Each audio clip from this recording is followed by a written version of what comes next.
this video we will be seeing about the advanced bell stage. So till now we have seen till early bell stage, and till now we have seen there was no mineralization happening. In advanced bell stage we will be seeing there will be beginning of mineralization. Okay, there will be beginning of mineralization, and also at the end of advanced bell stage we can see the root of the teeth will be developing. We can also see root formation towards the end of this stage. Okay. Now already we have seen the inner enamel epithelial cells, that are the tall columnar cells which were 40 micrometer in length and 4 to 5 micrometer in diameter, will be differentiating into ameloblast, the enamel forming cells. Okay. Now there will be a change in the position of nucleus. So before forming enamel, these cells will have a change in the position of nucleus, which we refer as reversal. Reversal means of course change. Reversal of polarity. So there is nucleus, this is a base. Okay, this basement membrane which we can see, which is separating this from the dental papilla. This basement membrane we can see it. So the nucleus will shift towards the proximal end. This end is the proximal end which is facing the stellate reticulum side. They will shift towards the proximal end, and towards the secretory or towards the base end, this is the secretory end, there will be increased number of organelles, and the nucleus will be shifting towards the proximal end, and the base end there will be increased number of organelles. So this change in the position of nucleus which we see, we call it as reversal of polarity. And one thing which we have to know here is enamel is only formed after a layer of dentin is formed. Enamel will not form first. Okay. Although ameloblasts are forming first, enamel will be forming only second, not first. This we can remember even easily, right? Because we know alphabets A, B, C, D, E. Which comes first? Dentin. Then only D. Sorry.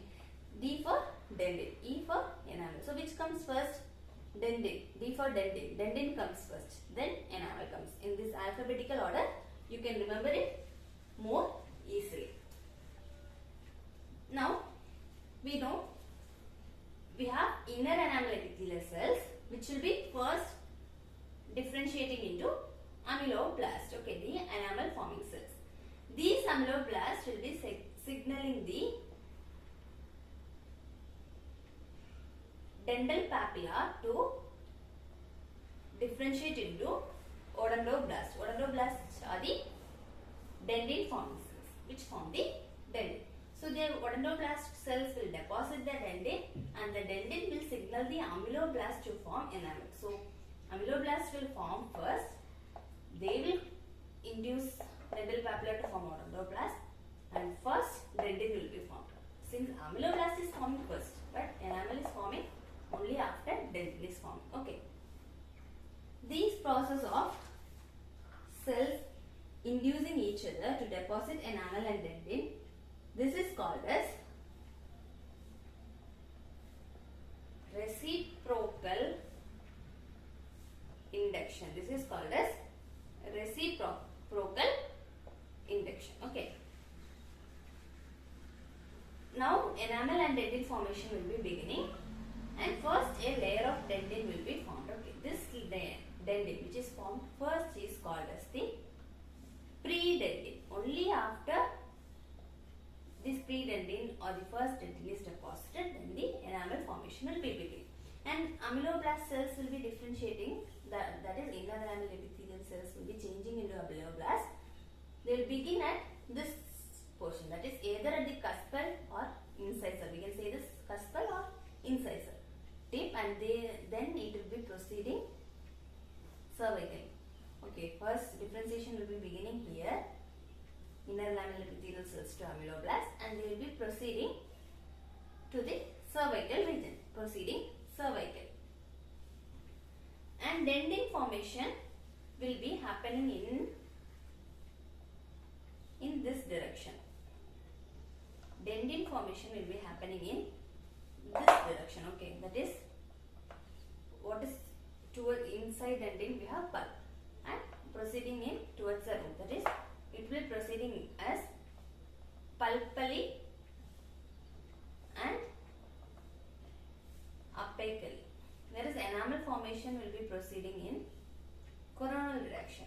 So enamel will be proceeding coronally and it will be finally reaching the cervical region, coronally and cervically. Okay. Now as these enamel and dentin forms, what happens is there will be also a change in the source of nutrition. Okay. So once dentin gets formed, enamel cannot get the source of nutrition from the dental papilla. Since dentin is formed, it cannot reach through the dentin to the inner enamel epithelial cells. Okay. So now we have to check for an other source of nutrition. So there is also a reversal of nutrition. There is a reversal of nutrition. The nutrition will be now supplied from the dental follicle. Now for the dental follicle to supply inner enamel epithelial cells, we know there was like more distance, right? Till the early bell stage we had only a smooth convex surface. Now only we can see something collapsed in the root. So there was more distance. It cannot easily reach through this distance and provide nutrition to the enamel forming cells. Now what happens is, first these cellulate reticulum cells will be starting to collapse. They will start to collapse. They will be collapsing. And what happens when these cellulate reticulum cells start collapsing? Distance will be reduced. Okay, so since distance is reduced, there will be easy supply of nutrition. And outer enamel epithelial cells, that is a single layer of cuboidal cells. The outer enamel epithelial cells, the single layer of cuboidal cells will be starting to get folded. They will be changing from this to this. They are initially a smooth convex surface. They will be changing from this smooth convex surface to a collapsed structure. And now the dental follicle cells, the ectomesenchymal cells will be in these regions of this, it will be invaginating into the crypts and everything. And there will be formation of capillary loops. They also form capillary loops and will be a rich source of nutrition to the enamel organ cells. So like this way there will be more amount of nutrition to the enamel organ cells. Now we also have a third cell group. What is stratum intermedium?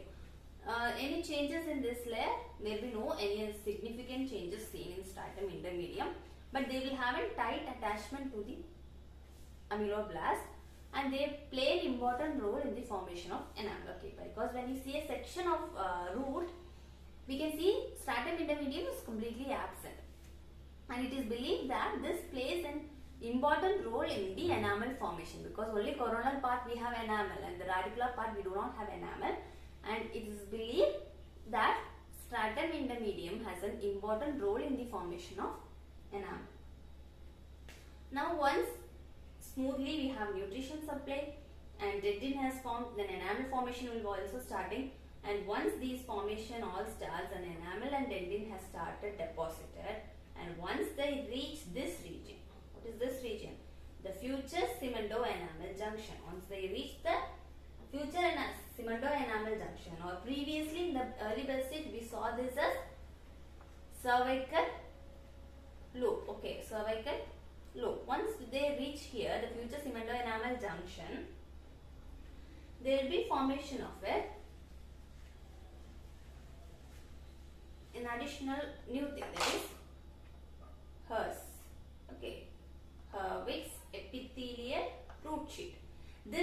one which should be forming the root, Hervix epithelial root sheet. This will be helping in the formation of root, and the hairs has an important role because this is the one which will determine your number of root, shape of root and size, length. So morphologically everything, number, size, shape, length, everything will be determined by Hervix epithelial root sheet. Okay. So that's all about advanced dental stage. Thank you for watching the video. We'll see you again in another video.